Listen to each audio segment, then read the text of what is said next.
Oh man, Paul, I can't believe it. It is getting so close to Christmas already. Are you excited? Very, yeah, I can't wait. Be good. Wow, this is already the second time that we get to meet. Thank you for being available so close to Christmas. You're welcome. No, good to meet up again. The reason I wanted to speak to you is because last time we met, we talked about AEO and it was so insightful. It was so useful and gave so many good tips. So I'm just so excited to see what you're going to say if I tell you what topic we're going to talk about today. Okay. I think, given that you are so much in trade automation and that you automate global trade and customs compliance, and you talked very eloquently last time about how you can speed up the AEO application through software. I thought one of the big discussions of 2023, and we're recording this at the just before Christmas on 2023, was this progress made by the UK, but also by the European Union and many others, on the single window for global trade or customs. So the EU calls it customs environment for single window. The UK calls it the UK trade window. And we all try to figure out what it is about and how we will benefit. I know that in 2024, a big focus of the single window in the UK, at least, will be to release the beta version and start really making it happen. I am concerned, though, that we in the UK, trade operators and customs, don't really know what to do with it. They're getting ready at this great system, but what are the steps that we have to take to get ready to optimize it? And who better to talk to about this than you, who's dealt with single windows and trade optimization and integrating supply chains for so many years. So I guess if you're up for it, my first question would be, where are we on the single window front, and can you define what a single trade window is in your mind? And third Yeah. question, where does customs come into all this? Three big questions already. So obviously we're talking about that in the UK and Europe's talking about that. But Singapore's had a single trade window for 34 years. Well, But yeah, so this is not new. So the concept and the ability to do this, where we don't need to have port badges, we don't need to have certain restrictions or certain things in play just to process the customs entry, has already been done. That's already been done in Asia years ago. So we're coming to terms with this now in terms of, well, what do we need to do to facilitate this? So yes, it's available. We have had a model, and we do have designated people through government purchasing that are actually going to develop this out. Are we ready? As a country, probably no, because we don't actually know what to prepare for, and no one's actually talked to us about what to prepare for. And we're talking about government not talking to trade enough to inform us what trade needs to do to fit in this window. So government at the moment are forming models, and looking at two of the models that I've seen, they are totally opposite to each other, and they don't give us a clear indication as to how that will work. So one of the things, though, that we can do is prepare our documentation and our compliances. So first of all, what are we going to need?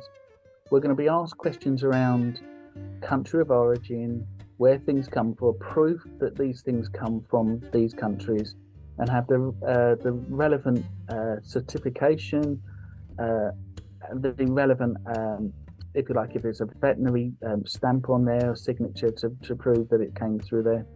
And of course, even with all of that, the food authorities still need to check the food. So there's still going to be checks at border anyway, even with a single window in play. But what we want to be able to do, what they want us to be able to do, is give them pre-notification so that they can expect what's coming to border. Okay, I've heard a lot now. I didn't understand everything. Well, I did understand everything, but the point is there's a lot there to unpack. What I've heard now is that we're doing this single window or the government's doing the single window, trade really doesn't know what to prepare for, which is a problem in itself. Then I'm hearing that we still need certificates and permits and licenses, so there's no simplification there. Then I'm hearing that we need pre-notification, so that's another added burden. Paul, I mean, we are traders, so I can ask this bluntly, and it's only the world is watching, so I see no benefit. Where is the benefit, please? Are we doing a window because we have a window, or because it's fancy to have a single window, or is there a real benefit? What is it? Well, government are telling us that there's billions to be had in terms of moving goods through borders more efficiently, and I think we picked up on this GDP. They believe that there's a winner there for them, but in terms of what we need to do to prepare, there could be some cost implications for us to prepare for that, and that discussion, trade hasn't had any say to that as of yet. So there are organisations and trade associations trying to lobby on behalf of trade, but it has been very, very closed off from government side. So what do we need? It's not been that clear. We have an understanding of what we do have. We had this massive announcement saying that we can now digitise our trade documents, and that this was all publicised. And there were big statements come out from the ICO talking about what can be done from these processes. But physically, how do we process paperless documents when some of the people that we're working with internationally, they might not even have access to Wi-Fi? They might not have access to a system. And I've met traders in China that started out life in a cave with a donkey. So they're not going to have that facility. They may be farmers, and so they're great at growing crops. They're not great at exporting through a customs process. So how do we get that element of understanding without either some education, some training, a system that actually is simple and easy to operate, that connects the international trade world with the customs world, because they've been so separate. And so the single trade window offers that all these multi-government agencies with multi-carriers, multi-operators can all work singularly on this one platform, which is great in concept. Yes, it's happened in Singapore, but to truly benefit the actual trader, that's not been proved yet. Thank you. I hear you. I'm still concerned that we're building something where we don't know what we're getting, but I understand a little more. So given that we don't know what the end result is, no need to dwell on it that much. More important would be, if we're gonna get this and we want to obviously optimize the benefits that I kind of understood, if this is part of the solution to facilitate trade even more, then I guess the best thing for us to do is to prepare for it. Right. So you can guess the next question. Given that we only know what we know, and given that we don't know what we don't know, and know that we don't know a lot, what would you say should we be doing now and in the future to prepare for the best optimal use of a single trade window, regardless of UK or EU? Any top tips? Yeah, well, first of all, data. So how is our data being handled? Ask some questions already. If you've got a forwarder or you've got a broker, when they're processing your customs entry, they're printing off your instruction and they're manually processing that onto a computer screen. That's not digital. That's manually transferring your paperwork onto a screen. What happens with that data after they've done that? That normally gets put in a box, and it will be stored either in some storage company or it will be stored in a warehouse. But that's your data. So think about data security, think about protecting your sensitive data, who's buying what from where at what price, being left open in open storage boxes in a warehouse or in any facility. Start thinking about how do you get that paperless. There are systems out there that help us store things in terms of paperless, so we can handle that. There are systems out there that also help us transfer that into more data structured places. When we talk to people about are they digitizing, they often say, yes, we have everything in PDF form. That is not digital. That is a digital scan of paper. What we're talking about is getting that information ready, your data ready to process. And that's where we want to get to. There's a heck of a lot of work to get there, but there are systems in place that will help. So, for example, a Ricardo system is unsupported now, and it's been unsupported. It's 30 odd years old, and it's been unsupported for some time. And there's clients out there that are saying, my WMS system doesn't talk to my Ricardo to do my export entry, and we're using spreadsheets. So there are systems and there are people that we work with that have solved these kind of solutions that become the intermediary to get rid of spreadsheets, get rid of paperwork, and enable you to digitize from pick, pack, dispatch, and process your customs export entry all in one seamless process. It is possible, but there are specialists out there that develop things because they care about trading and how we get around this. And these things are going to start preparing us ready for when we get to that single trade window point, because we've already done half the work to match wherever the government is.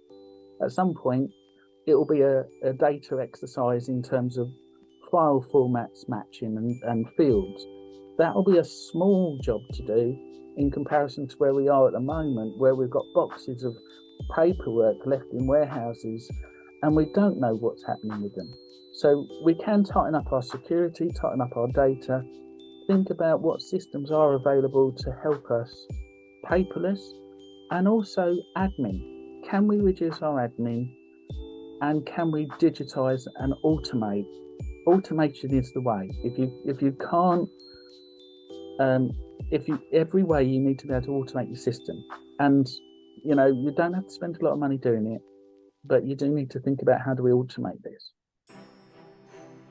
Wow, good. So I guess the key message is here, we've got to work on our data, we've got to work on our processes, so the data has to be correct, I guess. The data has to be timely, has to be accurate, timely, and I guess complete. So that data cleansing exercise is going to be really fundamental to whatever the system's going to be like. And secondly, the process and procedures need to be reviewed for automation, meaning that where there is a manual process right now, is that really what's needed today, or is it more? So I'm thinking of the modern factory. Before we had 20 people in line doing little bits and pieces. Now we have one person controlling the entire operation from a tower. So I'm thinking of it a little bit like this. So two big works that I would focus on, and from what you've said, one's on getting the data right and complete and accurate.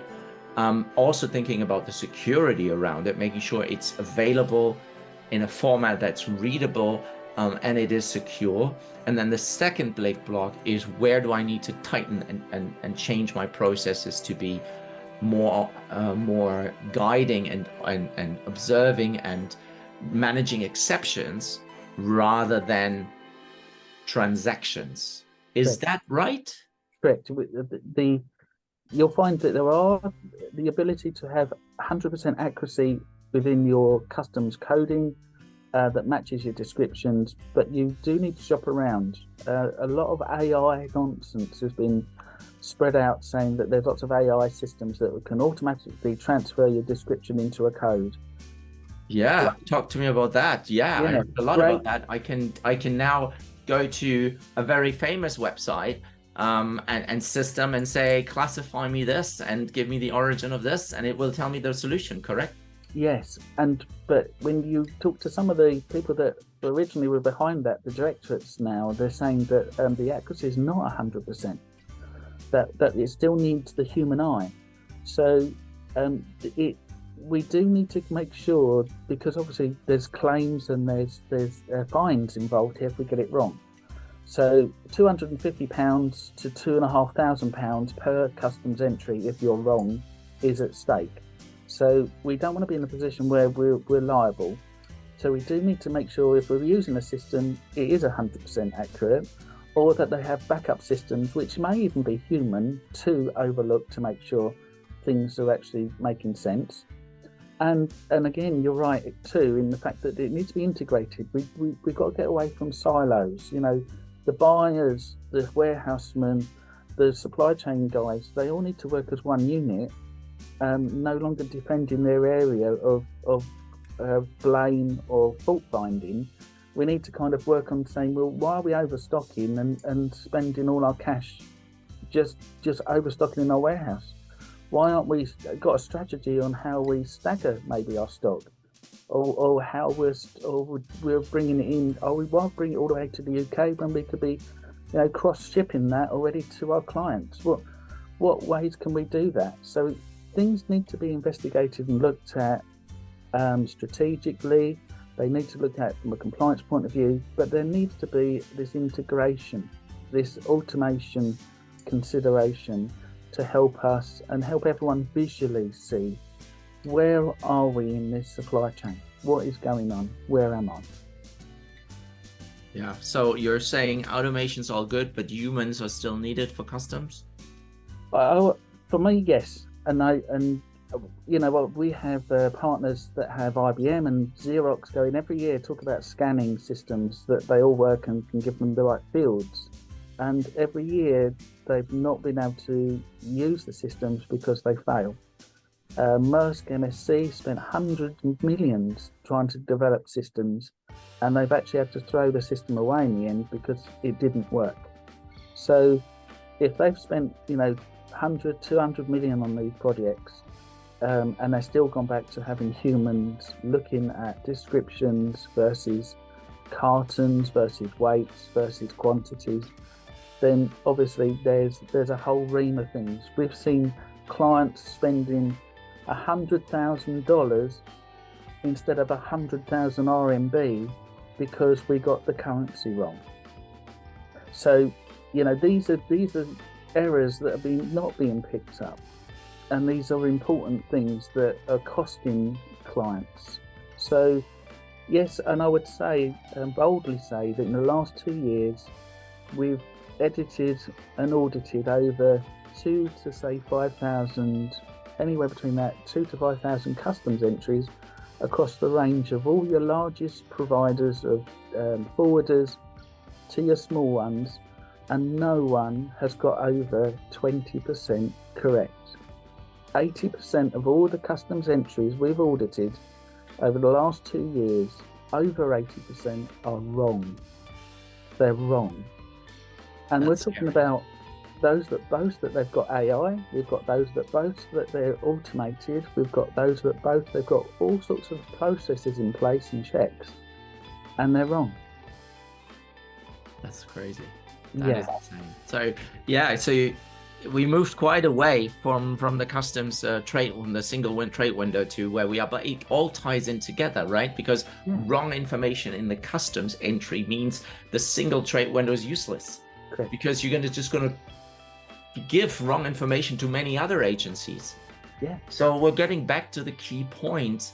Customs compliance is, I would say, a team effort. And the team can consist of humans, and in some cases some machines, I suppose, or automated systems. Yeah. But overall, the buck stops with you, with the importer or the exporter. And I think we'll have customs managers and trade compliance managers for a while still, hey? Well, correct. And the UK Import and Customs Division, they've increased their audits by 34% already. They've come out the buildings. They're looking, and across Europe, over 8,000 applications for AEOs have been revoked. and their bonded warehouses revoked because they're not compliant. So they're now coming out, becoming more stricter. They're now coming out saying there's money missing in unpaid tax, or there's money missing because we're not fining enough. And across Europe, they've revoked 8,000 customs bonded warehouses and AEOs because they're not compliant. We've seen that 34% increase in auditing in the UK. So they're coming out. They're looking. They're no longer in the offices. They're starting to look to see for unpaid duty, unpaid taxes, and obviously fines that could be available to them. So, if we're not compliant, if we're not getting it right, then we're gonna face these. But the key here is, yes, compliance, but really thinking about it, it's getting it right first time. Having the viewpoint on your business and on your processes that what am I doing right first time? Why are we going back and having to correct things? Why are we having to look and examine things that weren't done correctly? Why don't we do it right first time? And when we start asking those questions in our process and in our business, we'll start looking then and finding the faults that we need to correct within our trade process. And of course, that will then match us up with getting it right for this single trade window that's coming down the track. And then all the correct information goes into all government agencies, and then they can process the correct information into beautiful licenses that we then need. And they then automatically feed into our correct customs declaration. And that in itself matches with our AEO status, which then makes the border force and the people at the border very happy, so that they will open the gates and let us through on a beautiful green lane. And off we go into the sunset with no duty paid and fast, efficient processes and procedures. Is that right? Correct. That's about right. And you know what that reminds me of? Go on. Santa Claus.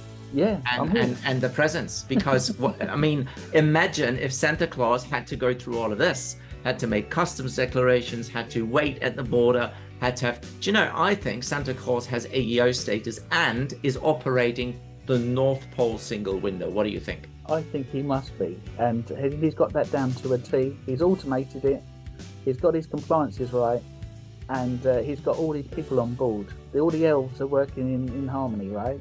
Everyone's working together. Yeah, and the data must be flawless, can you imagine how many customs declarations that must be for all those presents, and how would you even know what's in them? But it is Santa Claus after all. Look, Paul, it's been a blast again. There were some critical moments, like where I thought, gosh, this is getting depressing for a Christmas video. But I think we turned it around and we kind of ended up on a very positive note that if you get your house in order, there will be lots of presents under your Christmas tree, right? Correct. Yeah, 100%. Yeah, it is. Good. I feel totally ready. The eggnog's ready. I think the Glühwein is ready as well. So I think, and the German bratwurst, don't forget that. We're going to the Christmas market. So what are your, hey, given that I asked you last time what you're going to do for Christmas, tell me in the final question, 2024, you got any thoughts on 2024? I think 2024 is going to be a very interesting year of being prepared. I think that where the COVID came in, we had this whole thing about just get it through borders, it's fine, we won't worry looking at the duty too much. I think this is the turning point. Customs are now saying, look, we are looking, and we're going to let you know we're looking. We'll probably find some fines coming out the woodwork to frighten a few people, to kind of shake them up a bit. So 24, I think is our preparedness ready, and we need to gear up for that. And let's not allow, the old way that, it's always worked this way, it's going to work. We need to think about where we are and where we want to be and work on steps to get there, because clearly what we got away with maybe for the last 3-4 years is not going to work definitely in the next few years. As they say, you can get away with some things some of the time, but you're definitely not going to get away with everything all the time, right? I wish you a nice Christmas, Yeah. festive holidays, and just let's just relax, enjoy the family, enjoy the good food, enjoy the great company. Yeah. Maybe there'll be some snow outside, enjoy some presents if he then makes it with the customs decks and all that. Thank you so much for spending your well-deserved break and holiday time with us. I know it's, time's very precious and you got to go back to the family. But from me to you, I wish you a Merry Christmas, you and your family, your dad, all your wife, all your the people that are important to you. And I can't wait to collaborate and work more with you in 2024. I know we've got big plans, so I can't wait to make it happen. Lovely. Thank you. And good All the best. All the best. Merry Christmas. Happy New Year. Bye. Bye.